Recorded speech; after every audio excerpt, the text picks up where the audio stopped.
Hey guys, I hope it's a little bit nicer day today than it is when I'm filming this. It's kind of rainy and gloomy, but today I'm reading Last Stop on Market Street for you, and I hear the topic is empathy, so see if you can hear any of that in this book. So, here we go. CJ pushed through the church door, skipped down the steps. The outside air smelled like freedom, but it also smelled like rain, which freckled CJ's shirt and dripped down his nose. He ducked under his Nana's umbrella, saying, "How come we gotta wait for the bus in all this wet?" "Trees get thirsty too," his Nana told him. "Don't you see that big one drinking through a straw?"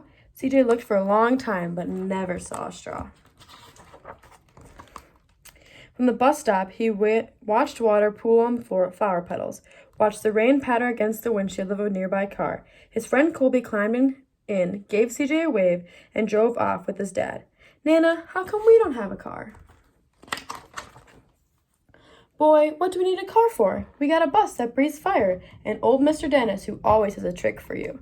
The bus creaked to a stop in front of them. It sighed and sagged, and the doors swung open.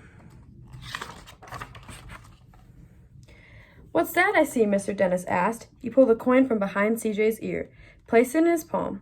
Nana laughed her deep laugh and pushed CJ along. They sat right up front. The man across the way was tuning a guitar. An old woman with curlers had butterflies in a jar. Nana gave everyone a great big smile and a good afternoon. She made sure CJ did the same. The bus lurched forward and stopped. Nana hummed as she knit. "How come we always gotta go here after church?" CJ said. "Miguel and Colby never have to go nowhere." "I feel sorry for those boys," she told him. "They'll never get a chance to meet Babbo or the sunglass man. And I hear Trixie got herself a brand new hat." CJ stared out the window, feeling sorry for himself. He watched cars zip by on either side, watched a group of boys hop curbs on bikes. A man climbed aboard and with a spotted dog. CJ gave him up his seat. "How come that man can't see?" "Boy, what do you know about seeing?" Nana told him. "Some people watch the world with their ears." "That's a fact. Their noses, too," the man said, sniffing at the air. "That's a mighty fine perfume you're wearing today, ma'am." Nana squeezed the man's hand and laughed her deep laugh. Two older boys got on next. CJ watched as they moved on by and stood in back. "Sure wish I had one of those," he said. Nana sat down knitting.